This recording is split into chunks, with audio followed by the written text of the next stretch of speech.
Thank you very much, everybody. Thank you very much, and I'll tell you, I love this state. I love Georgia. I love Georgia. And I'm thrilled to be back in this incredible place with thousands of proud, hardworking American patriots. That's what you are. You are hardworking. You're great. We know how good you are. And we're bringing this country back fast. We're going to bring it back fast. I'd like to begin by asking you a very simple question. Are you better off now than you were 4 years ago? With your vote on Tuesday, I will end inflation. I will stop the invasion of criminals coming into our country. And I will bring back the American dream. We're going to bring back the American dream. We're just 2 days away from what will be the most important political event in the history of our country. I believe that. But you have to do one little thing. I don't want your money. I don't want anything. The only thing I want is get out and vote. Just get out, finish it. You know, we're on the 5-yard line, maybe even the 1-yard line. We're right there. We had a tremendous number of early votes, a record-setting number, records like nobody can believe.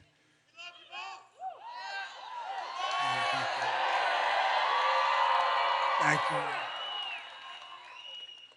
But all I can say is on Tuesday, just go out and vote, and we're going to close this thing out, and it's going to be party time. It's going to be party time.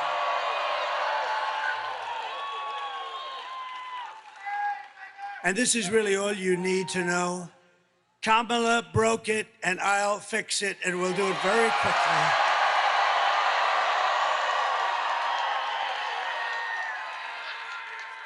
America will be bigger, better, bolder, richer, safer, and stronger than ever before. We start from a very bad place. We're a nation in decline. We're a nation in decline like we've never seen a decline. What they've done to our beautiful country is just so horrible. And we have so many senators, so many congressmen and women, and we have so many great people in the audience, and they're working with me. We're going to bring this back like never before. Nobody's going to believe it. We're going to drill, baby, drill. We're going to bring it back so fast. This election is a choice between whether we will have 4 more years of gross incompetence and failure, or whether we will begin the 4 greatest years in the history of our country. This will be the golden age of America. What a beautiful, isn't that a beautiful term? Think of that, the golden age. This will be the golden age of America. Think of that, how beautiful that sounds, and it's true.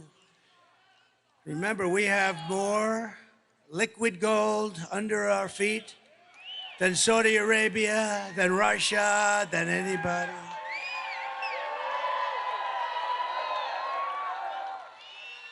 And I told a great guy, RFK Jr., Bobby, I said, Bobby, you work on women's health, you work on health, you work on what we eat, you work on pesticides, you work on everything. The one thing you have to let me do, Bobby, I gotta work the liquid gold. You're not gonna touch that. We don't want too much advice. We don't want too much advice, Marco, on the liquid gold. We're going to pay off our debt. We're going to do things that you wouldn't believe, and we're going to give you, I gave you the biggest tax cut in the history of our country. You'll get still more. We're going to make our country so competitive.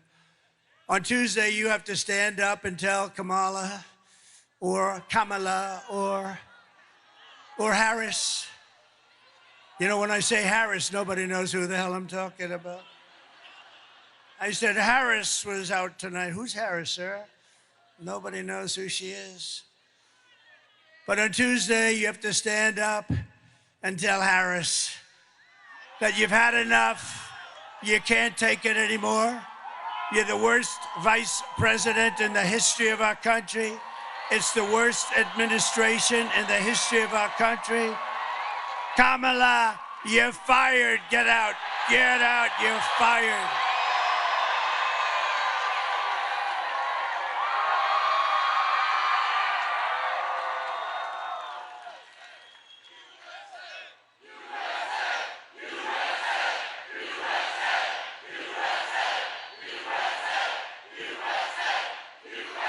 Thank you very much. Thank you very much. This is a big place. This place is packed, and you have more people outside. I always ask this. Would anybody like to give up their ticket to somebody outside? No? Would anybody like to hand over their gun to Kamala? Is there anybody, one person in this giant, tens of thousands of people, one person would like to hand out their gun? You'd be famous for the rest of your life? That's what she wants. She wants to confiscate your guns, you know that. With your vote, we are going to win Georgia. We are going to defeat Kamala, and we are going to make America great again. Over the past 4 years, Kamala has orchestrated the most egregious betrayal that any leader in American history has ever inflicted upon its people.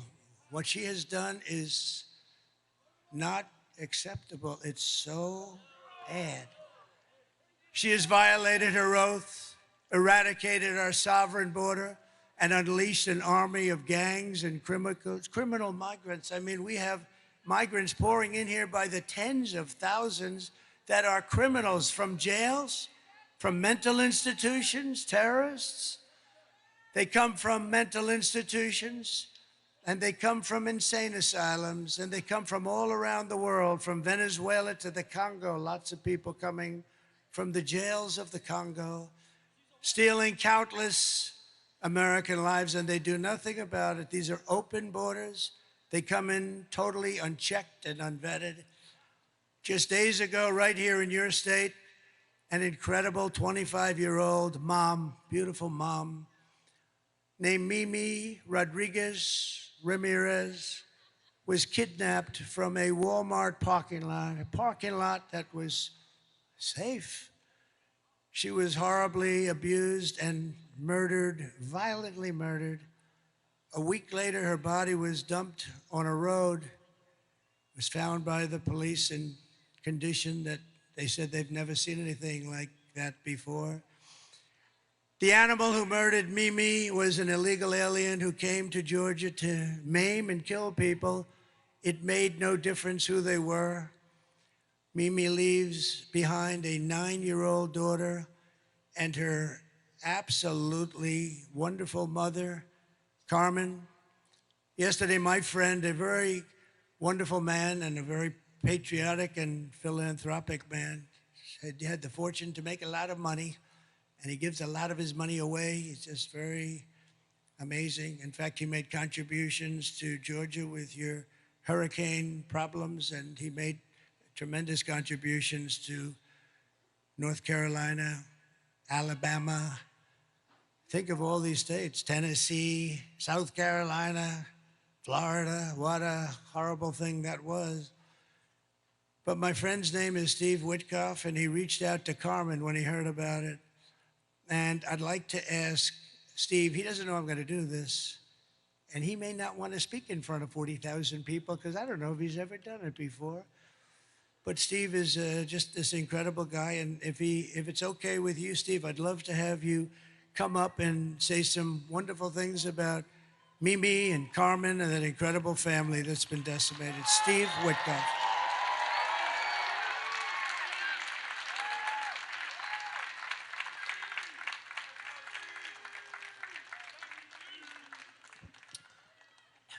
Hello, everyone.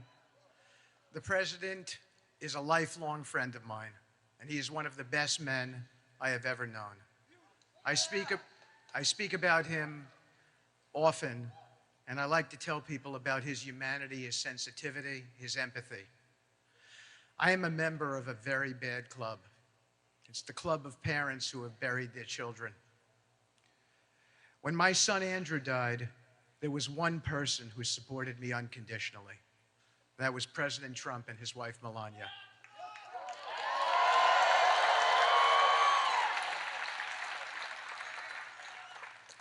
We were having a conversation, and I told the president that my son Andrew leads me to others who have been in distress. Several days ago, that happened again.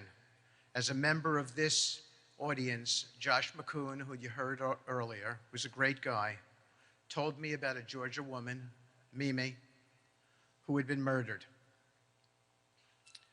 I told the president the circumstances, and he was shaken. He asked me what we could do about it and told me to reach out to the family and do whatever we could. I flew to their home tonight to pick them up and bring them here, and they are here tonight.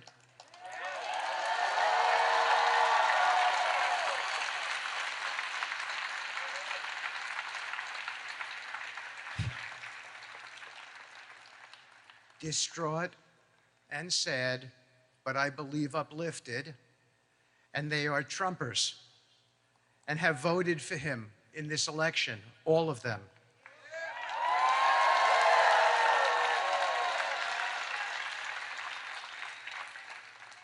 Because they remain hopeful, as they told me earlier, that even after this terrible tragedy, this president, when he becomes president on Tuesday, can bring us out from the abyss.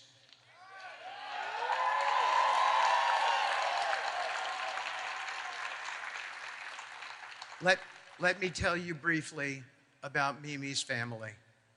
They are hardworking, from Puerto Rico, living in Georgia, making a home for themselves. They never imagined their beautiful daughter would be killed by someone who did not belong in this country. On your behalf, Mr. President, we have raised their family money and we have given it to them tonight, and we will watch after them in the future. I can promise you that, in your direction.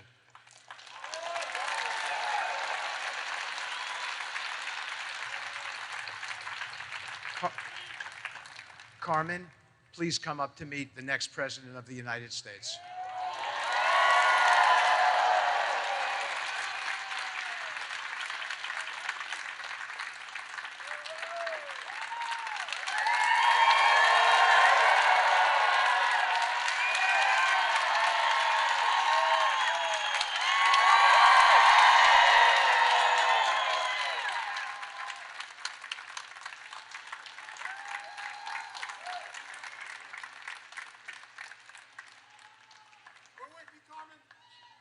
Thank you.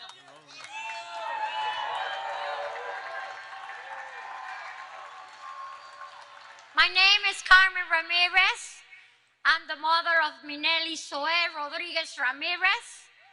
She was murdered the last Tuesday. I lose my daughter, but I don't lose my faith. And I know Donald Trump is the best choice for the USA.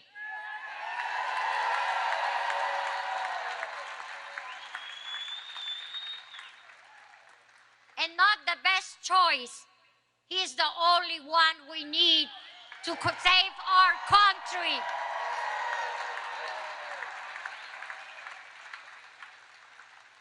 I just want to let you know that everybody have to go and vote. Because just for talking and don't vote, we don't do nothing. Take your friends, take your children, 18 years old. Everybody have to vote. Because that's the only way we're gonna save us country. Okay? And I want to let you know that Donald Trump is not a choice. It's just the number one.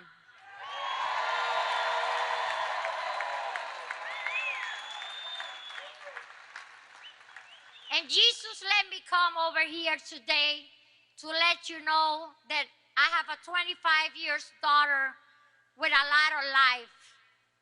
And somebody stopped her life. And we have to stop with this and keep going with Donald Trump.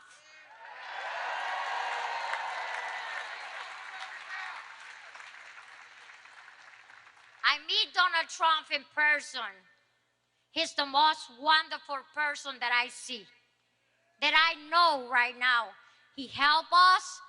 He be with us all the time once this happened. and he always be there for my family. That's why we always gonna be for him all the time. Thank you for everything. Thank you, and don't forget to go and vote. God bless America. Please make America great again.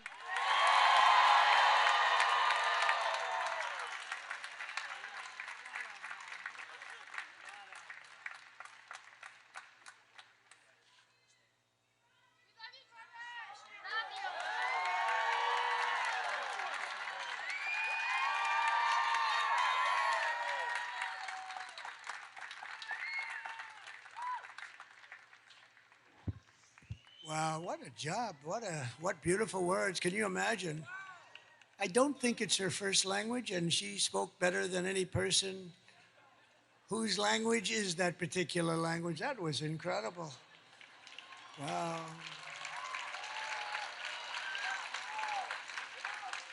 And I can tell you, Carmen, that Mimi is looking down on you right now, and she is so proud. She's up there in the beautiful sky, well beyond the clouds, and she is so proud of you. What a job you did. Well, it's not easy either. Can you imagine through the grief to do something like that?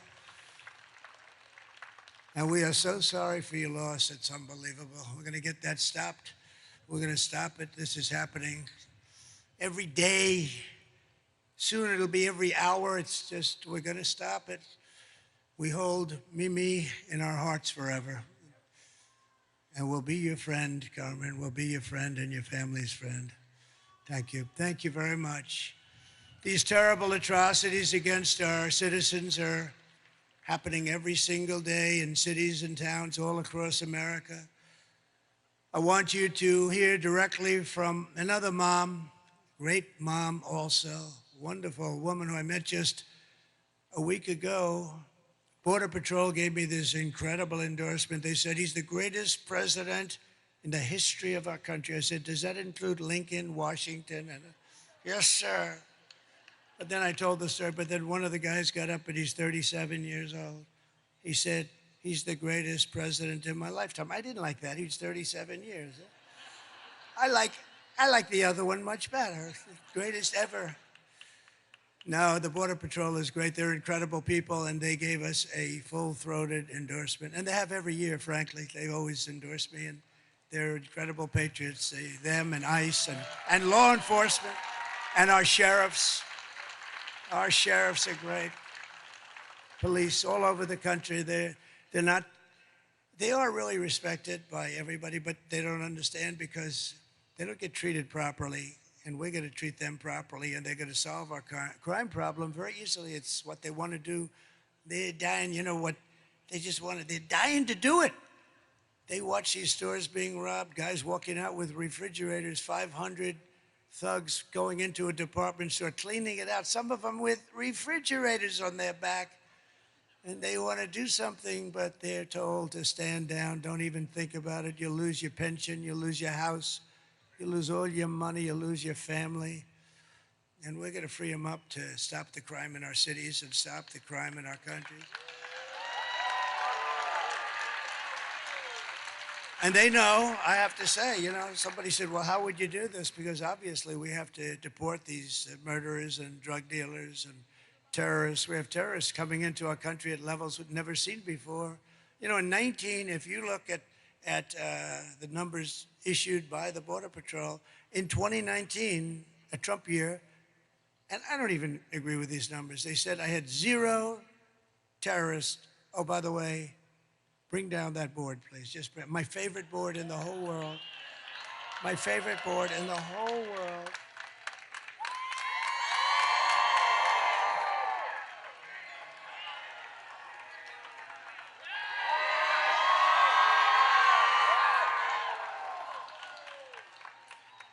I assume it's up there. Is it up there, Mike? Yeah. So I love that chart. I love that graph. I sleep with it every night. I hold it tight. But it saved me because if I didn't make that sharp turn to the right to look at it, I would not be with you tonight.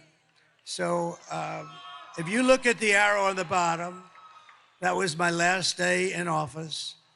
And after I left, all they had to do is leave it the way it was, remain in Mexico. You think it was easy to get Mexico to say, oh, sure. They said no. They laughed at me when I first proposed it. And within about 10 minutes, they were saying, we would love to do it, sir. I said, I'm going to put tariffs on every car and everything you send into the United States if you don't do it. And they not only that, they gave us thousands, tens of thousands of soldiers free of charge, everything free. I wanted it free. And tremendous crime is coming through. But that was in 2019, they said we allowed 0 terrorists. It had terrorists 0. And it was good, but I think it has to be a little bit.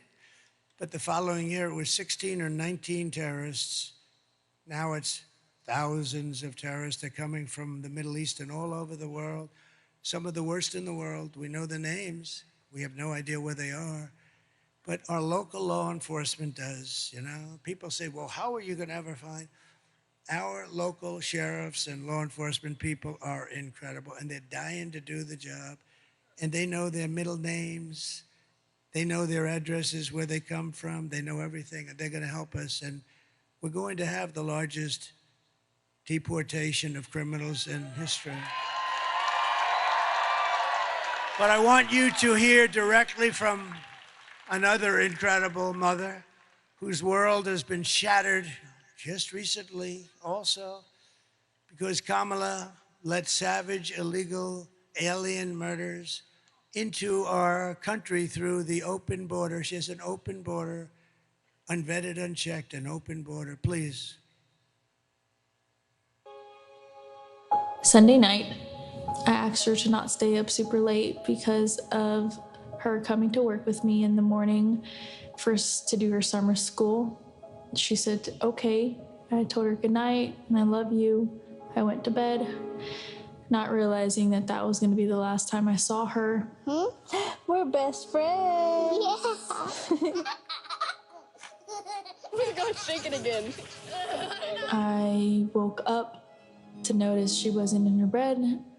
I'm in my heart trying not to lose my mind because I don't know where she is. I finally remembered her phone had a location on, and her phone was pinging just 2 minutes down the road, right behind the skate park. I start driving to the direction the phone was being pinged at, and I see a couple cop cars with lights on. I see yellow tape, and immediately my heart drops and sinks to the bottom of my stomach. My daughter's hands and ankles were both bound. She was strangled to death, left with no pants. And I know in my heart, she fought incredibly hard. She was not going down without a fight.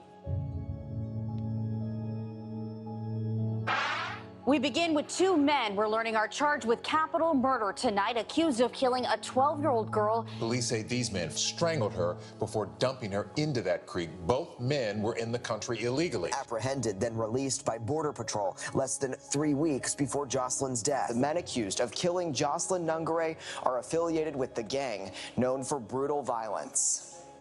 Kamala Harris was in charge of immigration in our borders. If we had better border policies and not open borders and not these catch and release policies, I truly believe this all could have been prevented. Under her being vice president of this country, my daughter's life was ripped away from her. She had her entire life ahead of her. Happy birthday, dear Jocelyn. My daughter is 6 feet in the ground based off of policies that she allowed to keep. Kamala Harris did have one job, and she not only failed, not me, she failed my daughter, she failed Jocelyn. You know, she was only 12. President Trump reached out, gave me his sincerest condolences as not a former president, but just as a father, someone who cares. I believe Donald Trump needs to be back in office. I can at least know that my next child will be safe in this country.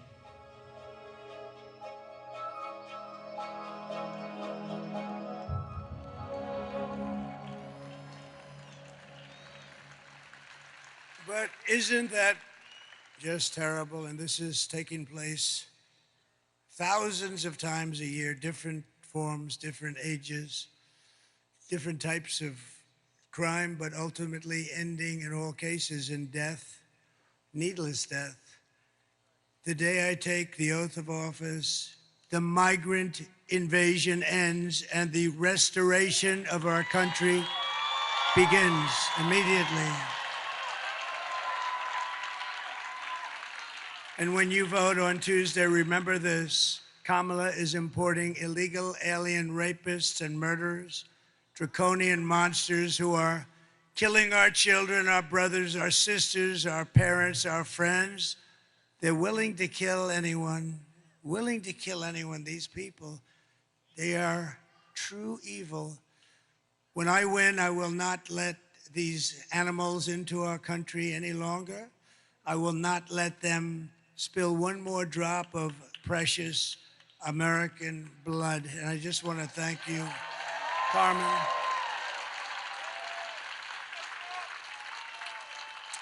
And Jocelyn was so incredible. The mother is devastated. It's like devastated.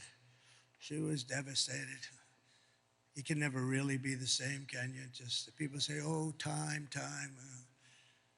Sometimes with time, a lot of times with time, it only gets more difficult. The United States is now an occupied country. Think of that. We're an occupied country. This is thousands of people all over our towns and cities, countryside, having military-grade weapons, sometimes higher than military-grade. Nobody's ever seen anything like it.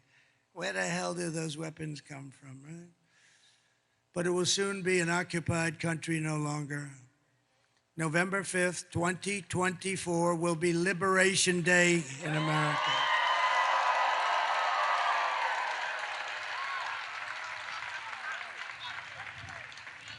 I will rescue every city and town that has been invaded and conquered. Can you imagine? I'm saying our towns have been invaded and conquered, and that's what they are. Take a look at Aurora in Colorado. It's been invaded and conquered.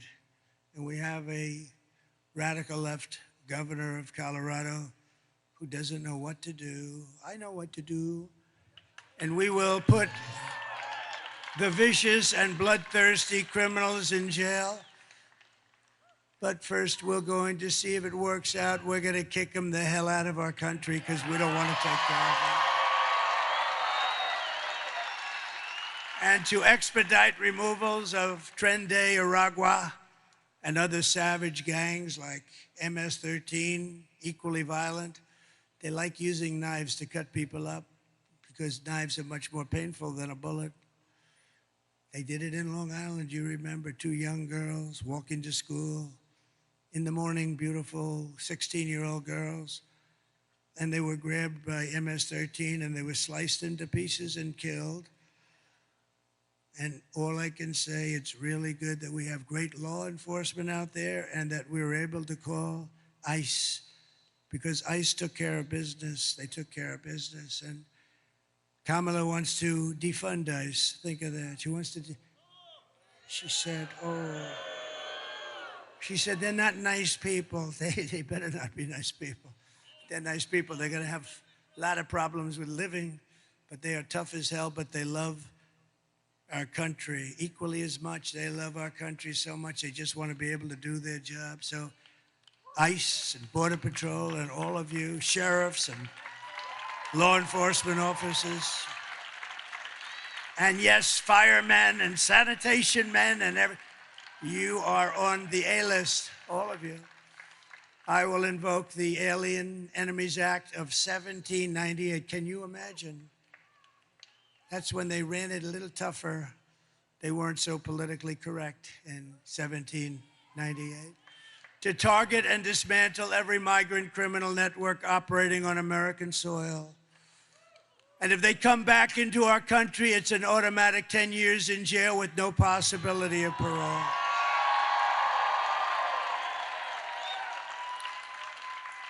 And I am hereby calling for the death penalty for any migrant that kills an American citizen or a law enforcement officer.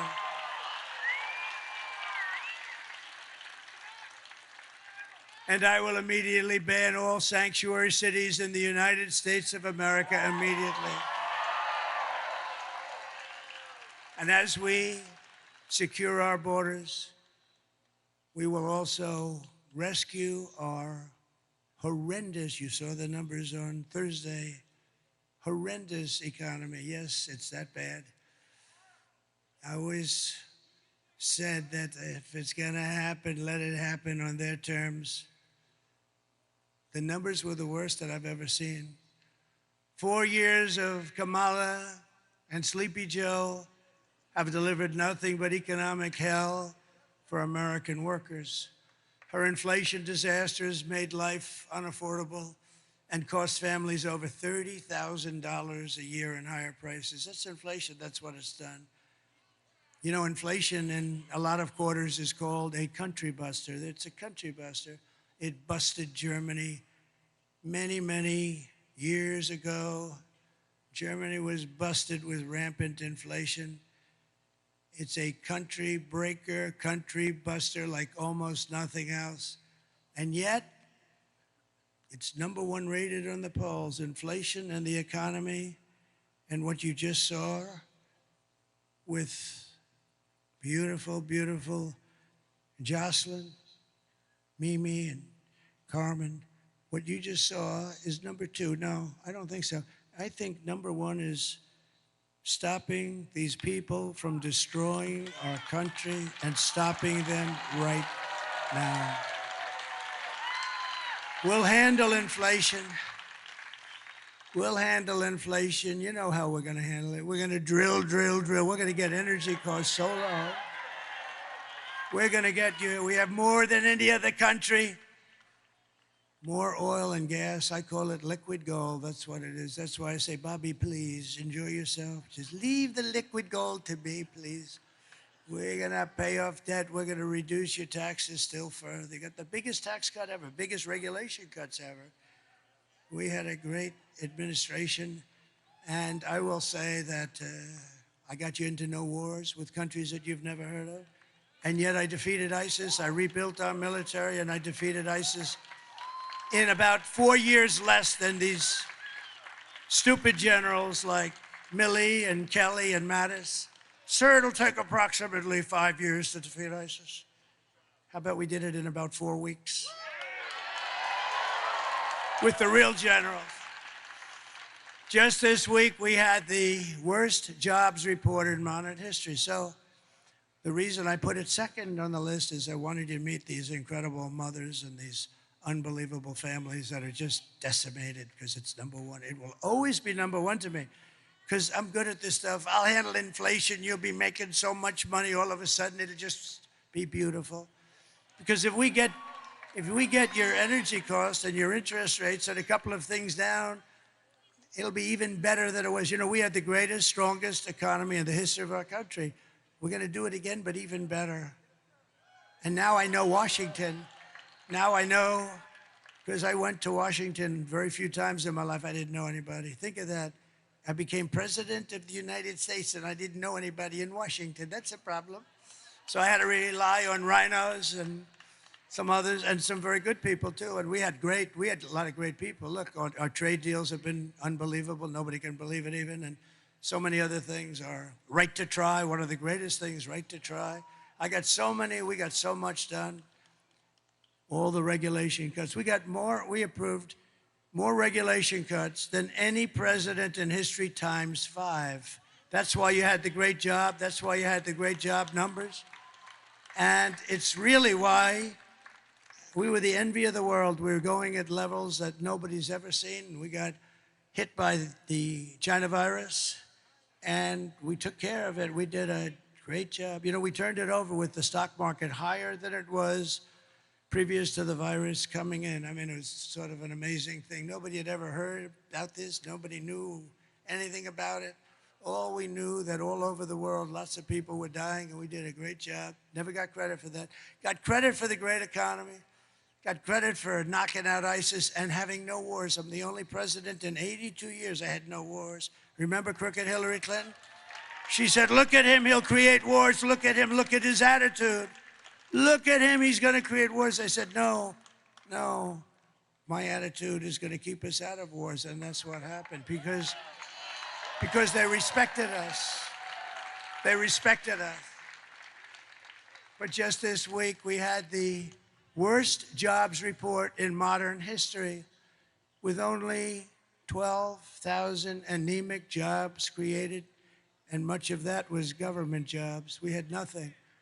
You know, usually we hear 200,000 jobs were created, 250, 300, 350, 190, 100, 12,000. And they thought they could hold this report till after the election. And somebody released it, a whistleblower or somebody released it. But they released something far more sinister, because if you go back a few weeks, you remember they created 818,000 fake jobs. They didn't exist, and they put them down as though they did. So that instead of having today's problem, which is 12,000, which is like terrible, it looked okay. Not great, but it looked okay. So they created 818,000 fake jobs, and it was revealed 2 weeks ago, and the fake news media hardly picked it up. What a shame. That's a lot of fake news. Look at that. That's a lot. Wow. That's a lot of fake news, Mr. Chairman. That's a lot, huh? I can't believe it. You know, they hate me, but ratings predominate.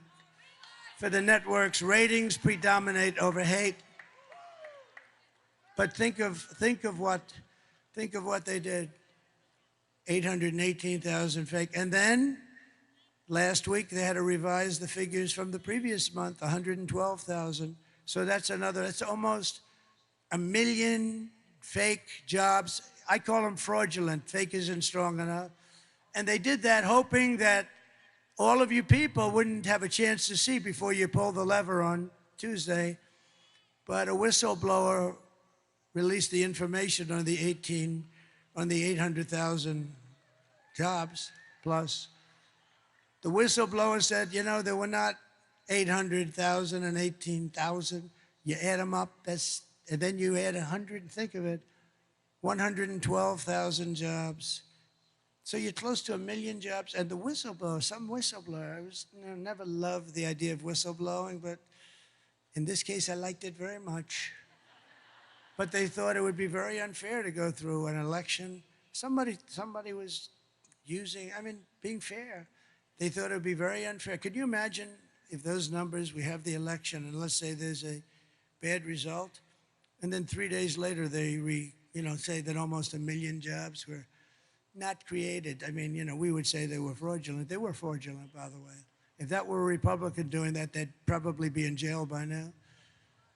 But you also had 30,000 private sector jobs that were killed in a single month, and nearly 100,000 manufacturing jobs. This just came out on Thursday, that were wiped out since the start of the year. And those manufacturing jobs, they're important to us as a country. 150,000 Americans joined the unemployment rolls in October, close to a record. And nearly 250,000 people dropped out of the labor force. Can you believe this? And these are the numbers. And I did say that if they've got to be released, let them release it before the election. These numbers are all public. They've been released. Meanwhile, a statistic that a lot of people are going to hate hearing, but that's the way it is. Meanwhile, 100% of the net jobs created in the last year have gone to migrants. The migrants have gotten every single job plus that was created. Illegal here. Many of them are illegal, and many of them are murderers, and many of them are terrorists. I mean, they're taking the job. And you know who they're taking the jobs from? The black population mostly. It'll start hitting the Hispanic population. But right now, and the other thing that you should demand, everybody in this room should demand it in front of the fake news right now. They should demand it. because they put no pressure on these crooked politicians. You should demand that they give you the numbers of how many black people are going to lose their job. The African American population, they're getting fired at numbers that we have never seen before, and migrants that are here illegally are coming in and taking their job, and they have homes and mortgages, and they have things to pay, and they've worked there for 10 and 15 and 20 years, and they're losing their jobs. And frankly, the Hispanic are next. I hear that that's what's happening, but the Hispanics are next. And unions are going to be seriously affected too, very seriously. The unions know that this is a big problem. So think of what they've done. They've allowed people to come in by the millions, 21 million people. I think it's much more than that. And then you have the gotaways. You know what the gotaways are? That's the people that don't want to be looked at all. So they're worse than the people we're seeing. That's why they don't want to be looked at. These are Depression-type numbers, 1929 Depression-type numbers. And I never wanted to be, I always told people, I would have hated to be the President of the United States in 1929 when you had the Great Depression. Herbert Hoover, I would not want to be Herbert Hoover. What a time that was. People jumping off buildings. And that's where we're headed, because we have leadership that's incompetent. We have low IQ people, and we need very, very, very high IQ people. Under my leadership, we are quickly going to turn this economic nightmare into an economic miracle. Wait till you see how fast we're going to get it going. We'll get the prices down. Don't forget, you could stop inflation, but the bacon is still at the all-time high, and the lettuce and the apples. There's a story that should never happen in this country. An old woman goes into the grocery store, and she takes 3 apples. That's what she lives on. And she brings it up to the counter, and then they tell her the price of the apples. And she says, I'm sorry. Then she takes 1 apple and brings it back to the refrigeration area, puts it back in, and comes and pays for 2 apples. This should never be happening in our country. This should never be happening. We will make America wealthy again, and we will make America affordable again. Big problem. So we're 2 days away from the best jobs and the biggest paychecks and the brightest economic future the world has ever seen. Kamala talks about fixing the economy, but why doesn't she do it? She said the other night, yes, I'm going to fix the economy. Why the hell don't you do it? She's always saying, I'm going to do this, I'm going to do that. The best was today, though. She was going to fix something else. When I get into office in January, do it now. What are you waiting for? It's all a big con. She's not going to do anything. She's incapable of doing it. Kamala's plan will impose the largest tax hike in American history and raise taxes on the typical American family of 4 or 5 by more than $3,000 a year. Congratulations. You know, all my life, I've always found politics fascinating. I never knew I'd be a politician. I still like to try and get away with saying I'm not. But I guess after 9 years, I guess I am. It's all right. But you know, all my life, I've watched politicians run for office. And all my life, they've been talking about cutting taxes. We will cut taxes. We will cut taxes. And oftentimes it turned out, frankly, they weren't able to do it, or it wasn't true, but they turned out. But I've never seen a politician run and say, we're going to raise your taxes and have people vote for them. We are going to raise your taxes. You're paying far too much already. And we are going to cut your taxes substantially, and it's going to be helped by lowering interest and by oil and gas. And by the worst, and by the most beautiful word in history, tariff. We're going to tariff the hell out of countries that have been taking advantage of us and stealing our jobs, stealing our companies.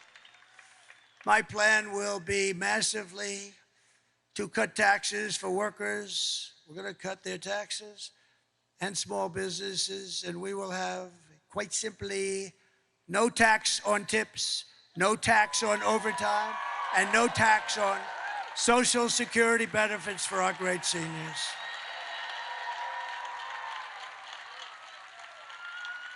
And to rapidly reduce inflation, I will end Kamala's war on American energy, and we will drill, baby drill, frack, frack, frack. We're gonna go to town.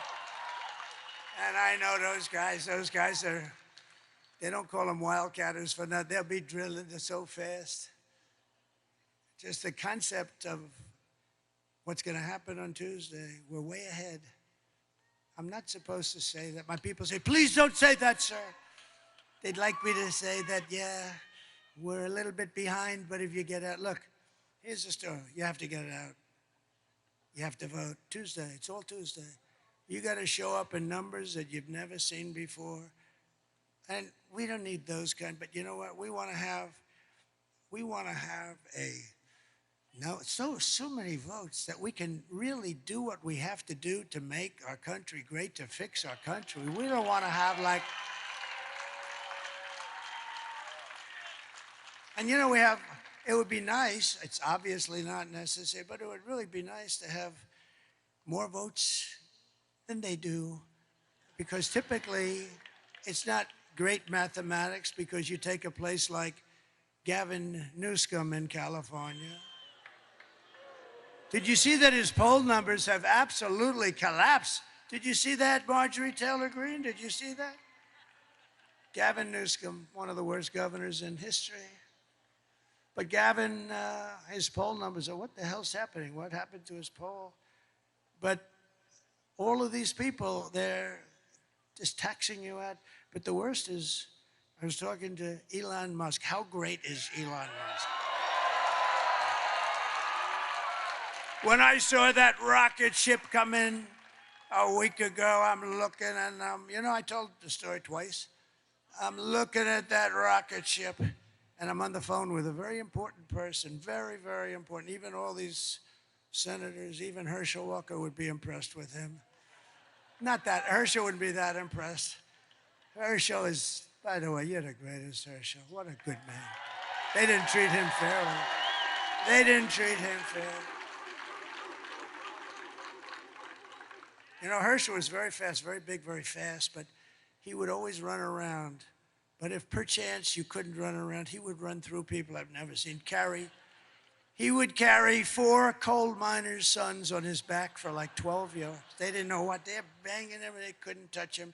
Really, maybe one of the top 2 or 3 in the history of football. We were really great. Remember, they played here in your state, the ballad to Herschel Walker. They're playing the ballad to that guy, and all he wanted to do is play football. He's a good person with a great wife and family and everything, and we love that you're here, Herschel.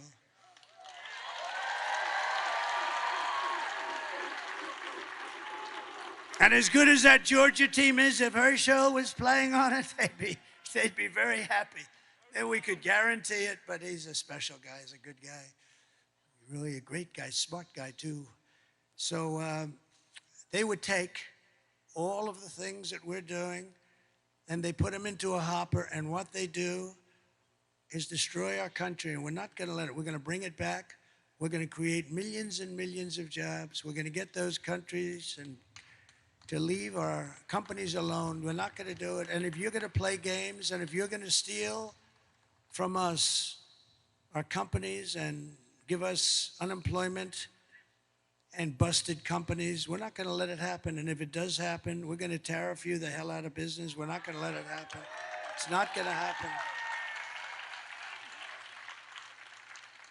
And just one quick story. In Mexico, they're building the largest auto plant in the world. A friend of mine told me that he's a builder of auto plants. That's all he does. That's all he's good at. Frankly, he tells me if you said to build an apartment, he would be no good, but he can build a massive plant. He's the best. And he was telling me about a year ago that China is going to build a massive auto plant in Mexico, and they're going to sell the cars into the United States. And I think he said that the capacity would be literally, this would be bigger than what they have in Michigan, the state. This is a monster, but it'll put all our auto workers out of business, everyone out of business. And I didn't like that when I heard that. And I was up in Detroit at the Detroit Economic Club. By the way, isn't it nice that you have a president that doesn't have to use a teleprompter? I haven't looked at that damn teleprompter. Isn't it nice? Isn't that nice? But I said to him, John, let me ask you, I want to see a plant. I just want to see, why do you want it? I just want it because, I think I'm going to do well if I run again. So I want to see it. This was a year ago. He said, well, thank you, darling. He said, well, you'll have to come to Mexico because we're not doing the big ones here. We're doing plants, but not the big ones. I said, no, they should be doing the big ones here. He said, well, it's not happening anyway. So I said, I'm not going to Mexico. I don't want to go to Mexico, even though they did what I asked them to do. They always did. They did. They were fine. But Mexico's a real threat because of what's going on. A real threat, economic threat. And China's going into Mexico because this way they don't have to float it across the seas. It's not going to happen. So I said to him, what's happening with that plant? I was making a speech a week ago. And I see the guy sitting right there with the guy with the blue shirt. See that nice looking guy right there? Right about there. Yeah, you can stand up if you want. You look like a nice, go ahead, stand up. Right there. Yeah, stand up. Right there. So I'm looking at the audience. And again, I'm in Detroit. And this has to do with cars. Very pertinent because cars are big manufacturing stuff. And you see all the jobs that they're losing now. I want to bring all of the car business back here.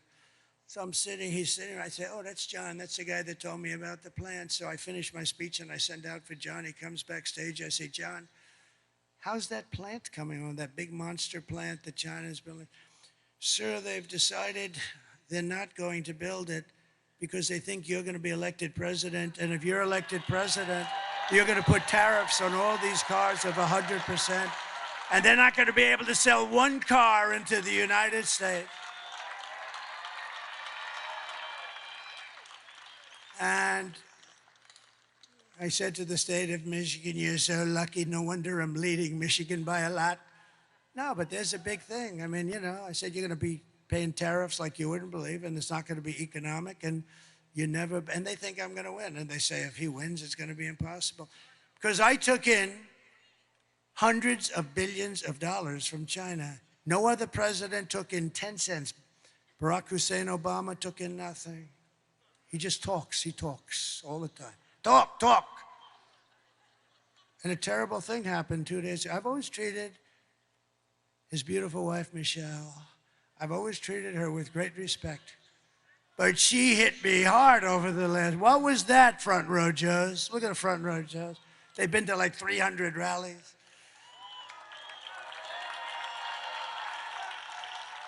And this, by the way, look at this thing. 25,000 people standing outside. Look at it, to the back window. You know it's full when you have the back window and people are hanging out the window. Be careful, too.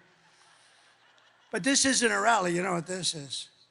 This is a request to tell everybody just to go, please, just go and vote on Tuesday.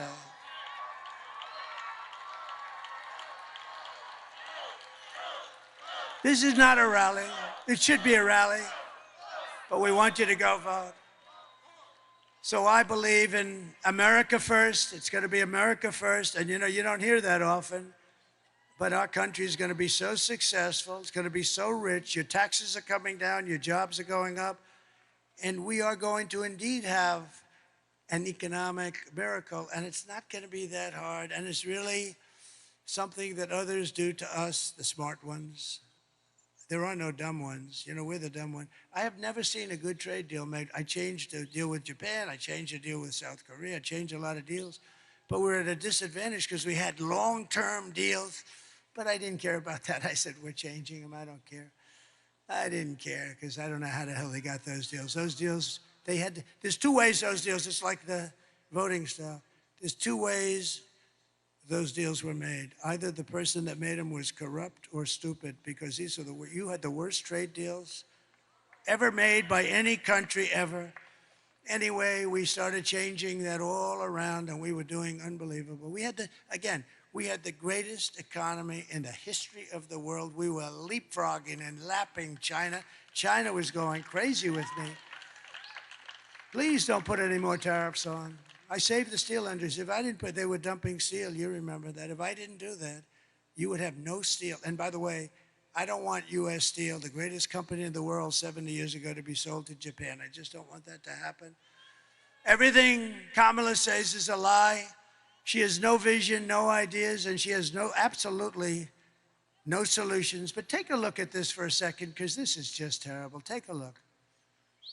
Good evening, everyone. Tonight, I will speak about Donald Trump. Donald Trump. Donald Trump. Donald Trump. Donald Trump. Donald Trump. Donald Trump. Donald Trump. Donald Trump. Donald Trump. Donald Trump. Donald Trump. Donald Trump. Donald Trump. Donald Trump. Donald Trump. Donald Trump. Trump.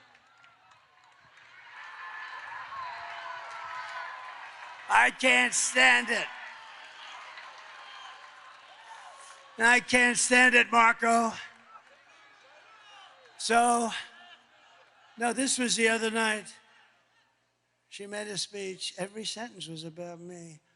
Our great First Lady said, "Darling, are you okay?" They asked her about the economy. Donald Trump. No, they've been there for 4 years, the whole thing. What they did to this country is record-setting, and especially at the border,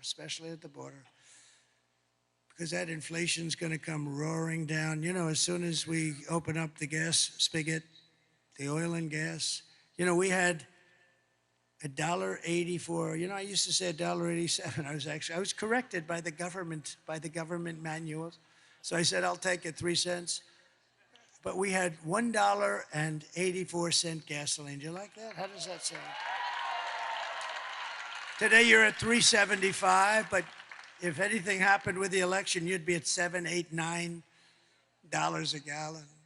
Kamala's campaign is running on nothing but hate and demonization, calling half of America garbage. You saw Joe. Do you think they were happy with Joe the other night?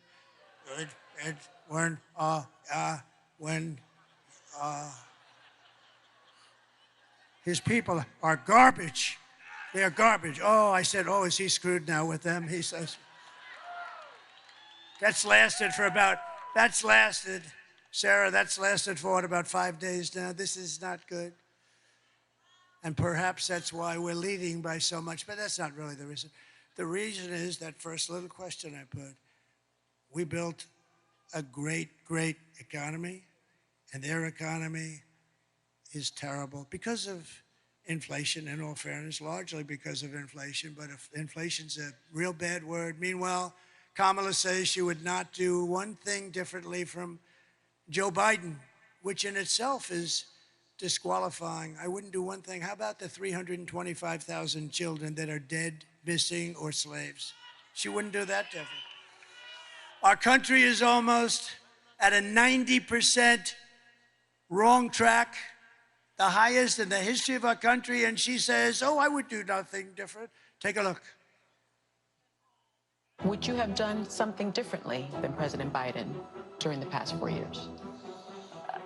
There is not a thing that comes to mind. I stood there on the tarmac watching you check your watch. The chaotic and deadly U.S. evacuation from Afghanistan stunned Americans and the world and cost the lives of 13 U.S. soldiers. Would you have done something differently? There is not a thing that comes to mind. More than 13,000 illegal immigrants convicted of murder have been caught at the border and then released into the United States. An Afghan national is in custody today after being accused of plotting an election day terrorist attack. The suspect entered the U.S. on a special immigrant visa. Gut-wrenching new details in the murder of Georgia nursing student Laken Riley. The illegal immigrant suspect, who cops say committed the heinous murder, is a Venezuelan national who crossed the unsecured southern border back in 2022. 2 men investigators say are in the country illegally from Venezuela are charged with capital murder in the death of Jocelyn Nungaray. A 5th illegal immigrant accused of attacking 2 New York City police officers over the weekend showed no remorse or regret. Would you have done something differently? There is not a thing that comes to mind.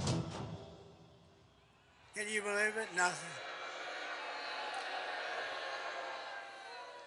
You know, a smart person would say, yeah, let's see, I'd strengthen up the border. I'd do something on inflation. I'd do that. You could say 20 different that you couldn't think of anything. This is not what you want for your president. So if you want to end this disaster, you have to go out, get out and vote and just, in conclusion, we want to just introduce a few people that are incredible. They're really incredible. Lieutenant Governor Burt Jones, thank you for being here, Burt. Great guy. The great senator from Florida, and he's a tough guy. I had to compete against this guy. This guy was not easy. He's tough. He's tough and he's smart, and he's my friend Marco Rubio. Thank you, Marco. And former Senators David Perdue, he's working so hard, and Kelly Loeffler. Thank you, Kelly. Thank you, David. Somebody I'm very proud of, Arkansas Governor Sarah Huckabee Sanders.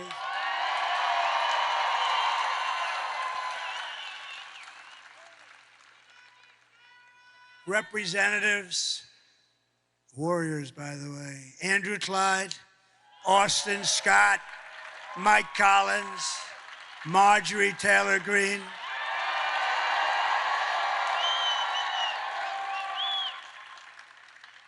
And a guy who was great in the Mueller hearings. Remember, he was hitting up Mueller with so many questions. Mueller said, I don't know, I can't. Where the hell am I? Just after 2 years, he had no idea what was happening. And we were totally exonerated, by the way. Totally, 100% exonerated. But this man was great. You got to see his voice chiming through those beautiful, hallowed halls, screaming at Mueller. It was unfair competition. Former Congressman Doug Collins. Thank you, Doug. And candidates for Congress, Brian Jack. So Brian Jack. I hated when they took Brian Jack. They came to me and they said, we'd love to have Brian run his home district where he was born, raised. I said, look, between you and I, just tell him it's not available. I didn't want to lose him, but he figured it out. And I endorsed him so heartily. And he's a great gentleman, right, Chairman? He's a great gentleman. Brian Jack. It's an interesting name because, you know, with people, there aren't too many, but when people have that kind of a name, Brian Jack, and a lot of people call him Jack Bryan. I asked him that question, and I said it doesn't really matter, you know, you get the idea. But Brian Jack is a great guy, and he's going to be a great congressman or whatever he wants to do for a long time to come. Thank you, Brian. And he worked for me, and he was always there. And also Wayne Johnson, going to be great. Wayne Johnson. And he's central. Look at that look he's got. Although looks don't mean anything, please remember that. Looks. You're not allowed to talk about looks anymore in this politically correct. He looks, especially if he were a woman, that would be bad.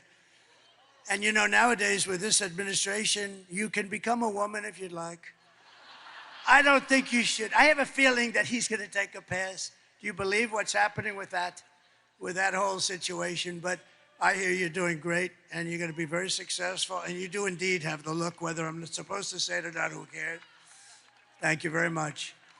Agriculture Commissioner, and he's a good one, Tyler Harper. Thank you, Tyler. He's a good one. And your incredible GOP chair, Josh McCoon, who is great. I don't want to talk about him too much, though, because, you know, if some crazy thing happens on Tuesday, I can't say, because then I'd say he didn't do a good job. But now he's done a great job, and I hear we're really in great shape, right? We have record-setting early voting, numbers that nobody's ever seen before. Can you believe that? I mean, basically, correct me if I'm wrong, but the Republican Party never wins early. We'll be 200,000, 300,000, 400,000 votes behind, and that they consider that good. But it's just the opposite. We're hundreds of thousands of votes ahead. No, this has never happened before. But it all means nothing if you don't go out on Tuesday and vote. Right, Josh? We have to get them to vote. And, of course, I just introduced him, the legendary Herschel Walker. We love Herschel. Thank you, Herschel.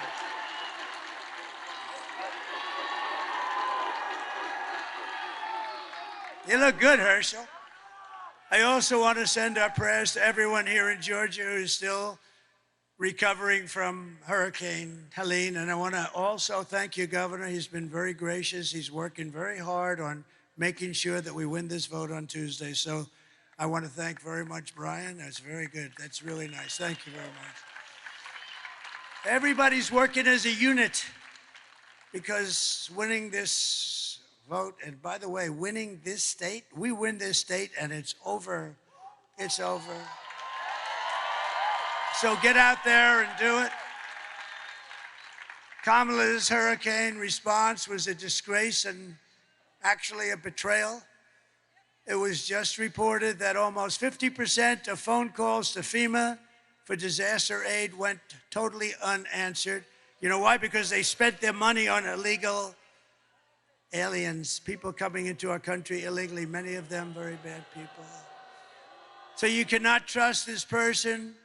Anybody doing that, you can't trust that person to be president. You had the worst hurricane like maybe ever, and boy, did North Carolina get hit, but you got hit really hard. And you had, and you know, I want to thank Elon Musk, okay? Because Elon, the head of North Carolina Rescue, and your governor, and also some of your people that did a really great job but had very little federal help, they asked, would it be possible for you to call Elon Musk? And he gave me the greatest endorsement ever. I mean, how good is it to get his? Because we like intelligent people. We got to protect our brilliant people. We don't have too many of them. And when I saw that rocket come down, the way it came down was so beautiful. Boom, right on the pad. He was unbelievable. I said, was that yours? Yes. Oh. Can Russia do it? No. Nobody can do it. China? No, nothing. Nobody can do it.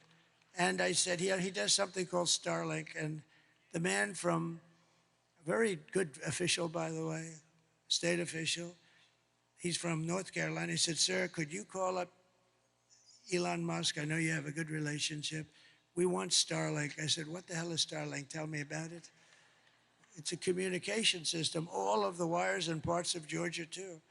All of the wires are down, and it's very successful. It's very hard to get. We can't get them, and we need it. I mean, people are dying. They have no communication, and people are dying. And I called Elon. I said, Elon, you got to do me a favor. Do yourself a favor. Do humanity.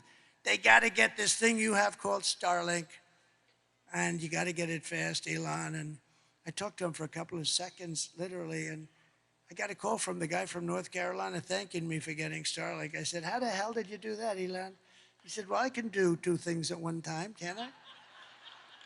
And the following day, it got delivered to North Carolina, Georgia, and other places that needed it, and it's very hard to get. And I actually asked him, in all fairness, I got to give Elon a little boost. I actually asked him, well, how does that compare to the wires that have to go all the way down and ground and on poles and everything else?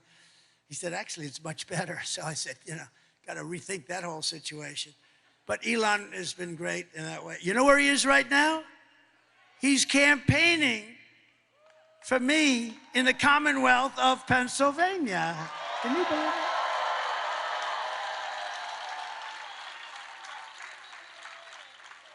That rocket went up, and I mean, the thing was down for probably 30 minutes, and he announced he's going to, because he thinks this election is the most important thing maybe to ever. He doesn't think we're going to have a country left if a guy named Trump doesn't win this election. And he's a very smart guy. But how good is that? Think of it. He is campaigning for all of us. He's not campaigning for me. Thank you very much, sir. That's fine. It's all right. That's very good. I like that. I like that. I like that. I like that. How can I get angry at this guy, right? Normally, I'd say, who the hell is in front of me with a sign? But that sign is okay, sir. Because he's up there and he's going to help us out. Thank you. Thank you.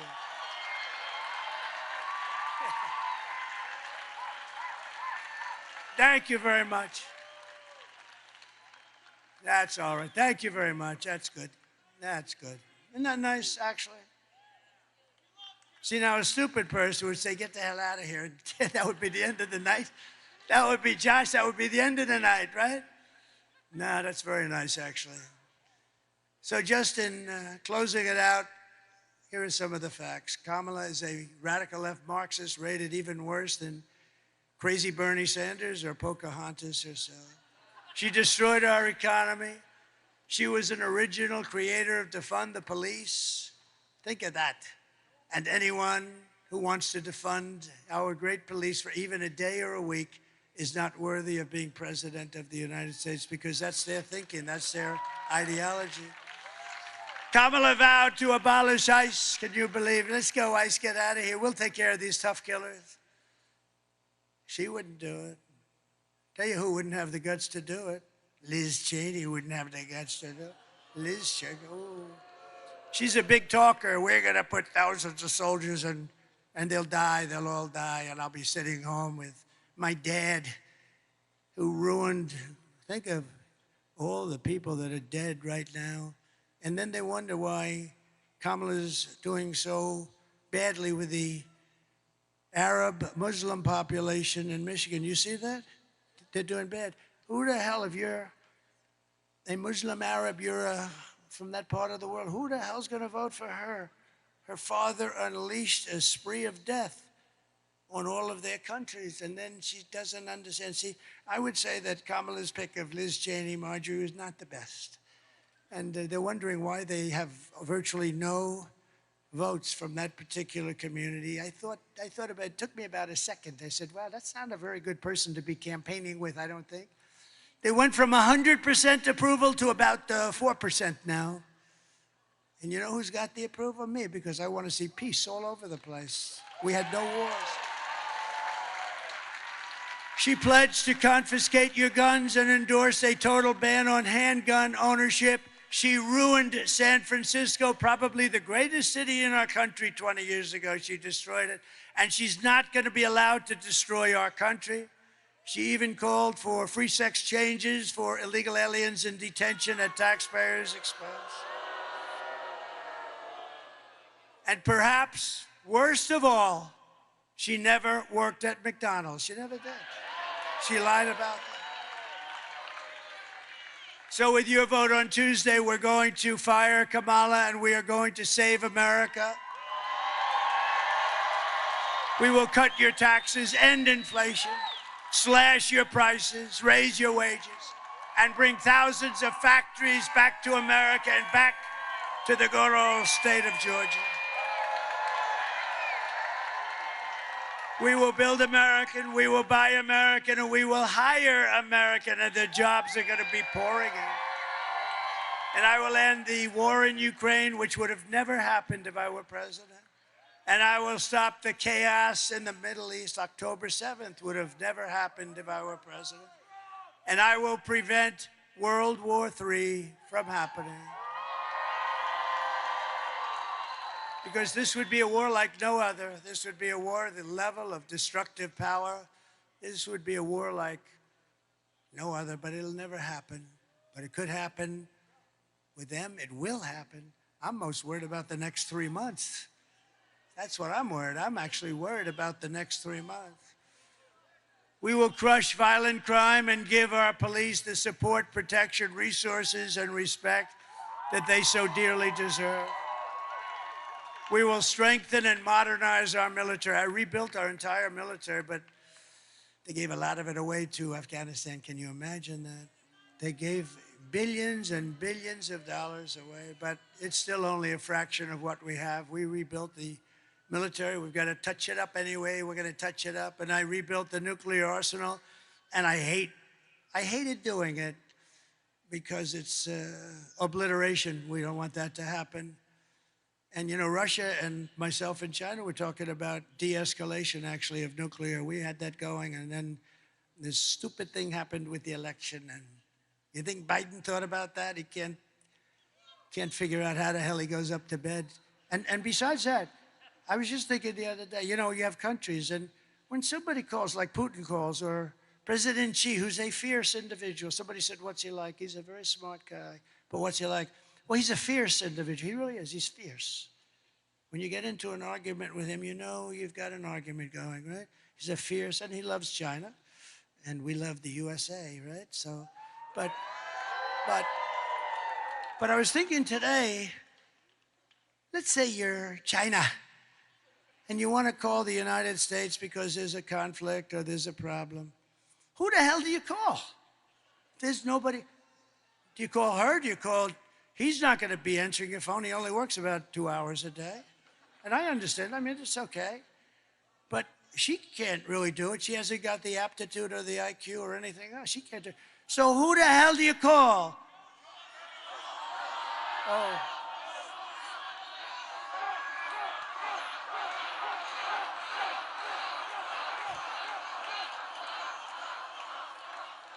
Well, I don't know if they have a choice. There's nobody you can call. You ever have that? You're calling a company, like a nice company, and there's all flux and trouble.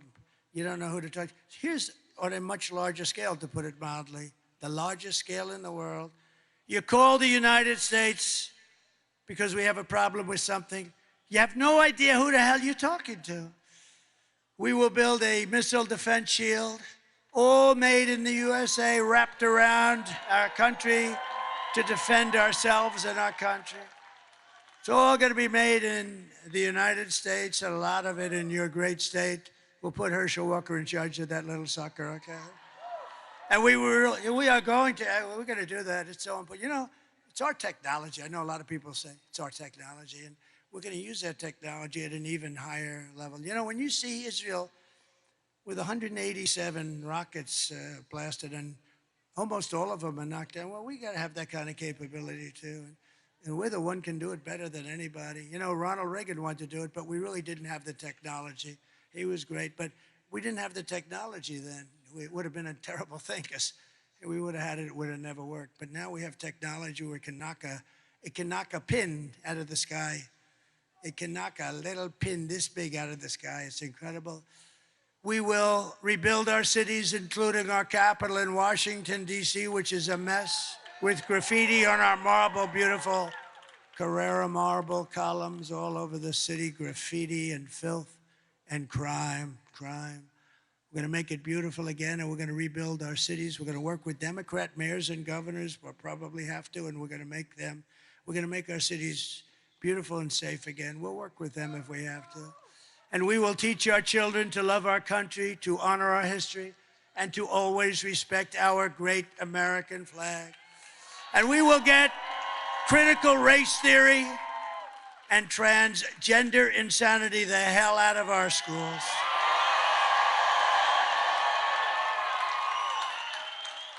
And we will keep men out of women's sports. That's like a no-brainer. Brett Favre endorsed me yesterday. That was beautiful. While we were in Wisconsin, Green Bay, Wisconsin, he said, I've never endorsed anybody in my life. It was never appropriate for me to do so. You're the one person I'm going to endorse. And I said, that's an honor. And he shook my hand. It's the largest hand I have ever seen. This hand is the biggest thing I've ever seen. Then you wonder why he threw the ball so hard and so long. He was a great player, but he endorsed me, and that was a great honor. I will defend religious liberty. I will restore free speech, and I will defend the right to keep and bear arms, our Second Amendment. After years of building up foreign nations, defending foreign borders, and protecting foreign lands, we are going to just do this. We're going to do this so at a level that we have never done it before, because we're putting America first, and we're going to help others. We're not going to be, you know, gee, we're never leaving our shores. We'll help others, but first we have to build our country back up. We have a sick, sick country. I say, we're a nation in decline. We're not going to be a nation in decline for very long, I can tell you that. But we're going to defend our borders and protect our citizens. We're going to do that. And we will stop illegal immigration once and for all. We're going to stop those criminals from coming in. We're being invaded, and we're going to stop it. And we will not be invaded, and we will not be occupied. We will not be overrun. We will not be conquered. They are conquered. Can you imagine 5 years ago, me, standing up and saying, we will not be invaded, we will not be conquered, because we are being invaded. And can you imagine that we even think of that? To be using those expressions? Can you imagine that I'd be up here saying, and I will stop men from playing in women's sports? What the hell? You know, it's interesting. I read so much, and it's such a big deal. So, as I said, I've been doing this for 9 years. I've never had one person, you know, they come up, sir, I think you should cut taxes. I think you should do this. I think you should have Elon build a rocket to Mars. Everything. They never said to me, sir, it's very important that men be able to play in women's sports. I've never had anybody come up, and yet it's like a big deal. That's all they talk about. I never had anybody come up and say, sir, it's so important, let men play in women's sports. I don't get it. Same with transgender. I mean, you know, they want to do things that they shouldn't be doing. It's terrible. And, you know, oftentimes when it's done, that person that it was done to, 10 years later said, who did this to me? Who did this to me? How sad is that? Little children, they take them without parental consent.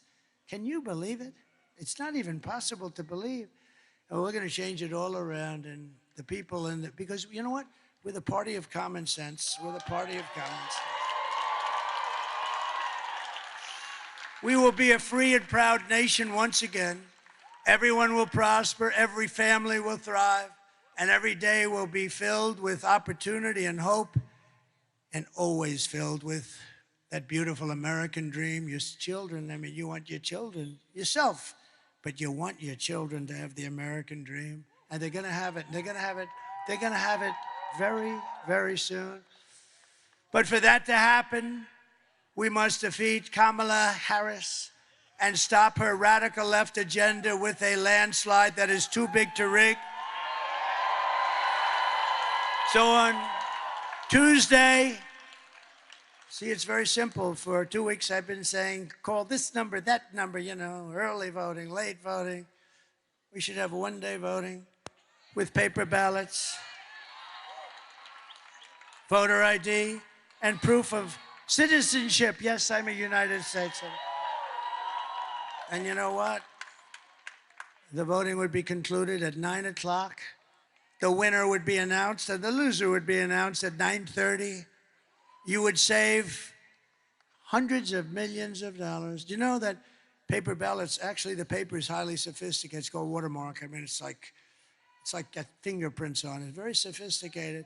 But you know that it cost 8% of the machines. And I'm upset because the machines, they say, I mean, you know, when are we going to have they don't know. They don't know, is it going to be Tuesday? It should be Tuesday night. We should demand it has to be accurate. Number one has to be Tuesday night. But eventually, and we're going to work on that. That's a part of our platform. We're going to go to, France did it. They had 39 million people vote. They voted. They had a winner, they had a loser. You know, they went to mail-in ballots and it didn't work. It was tremendous, rampant cheating. As you know, there would be, Jimmy Carter said there would be when he was asked to chair a commission. But we're going to bring so many things back to our country, and they're common sense things like that. You need to get out and vote. We're going to do things that are going to make you so proud. And we just don't want to take a chance. You know, we're leading by a lot. We're leading by numbers that nobody's ever seen before. Some people said, you know, I really don't believe these polls. This is going to be a landslide because, you know, we did a great job for 4 years. Right to try, another thing we did. Right to try. If somebody's terminally ill, they get a chance to try instead of going to Europe or Asia. They're terminally ill and they have to leave our country. We have the greatest doctors in the world, greatest scientists, greatest labs. And I got it done. It was 42 years in the making. They couldn't get it done. I said to the person wanting it, you have to sign a no liability. You're not going to sue the country. They're not going to sue the doctor, the lab. You're not going to sue anybody. And we've saved thousands and thousands of lives with Right to Try. It's been amazing. And the people that fought it hardest, which were the doctors and the various insurance companies, they love it because when you save people that are terminally ill, that have no chance of living, and now they're saved, and not only are they saved, they're disease-free. I mean, what a great thing that is. And thousands of people have been saved.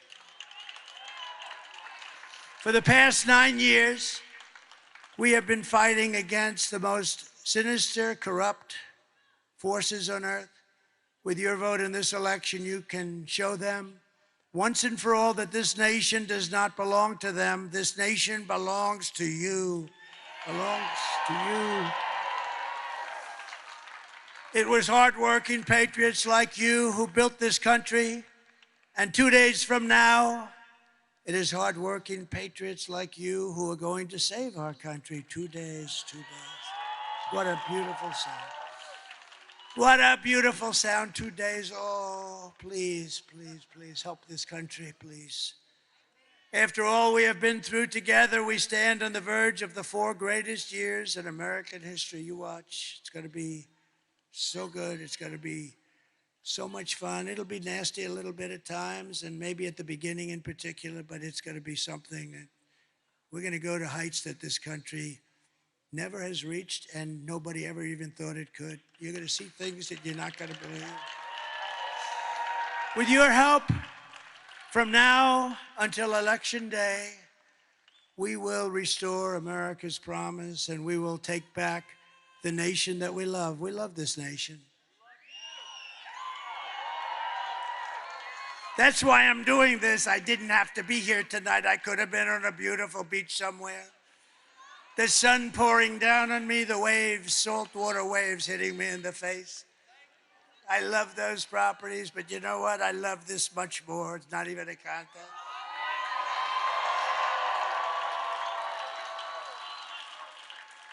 Many people have said, if you had it, because they've treated me terribly, you know.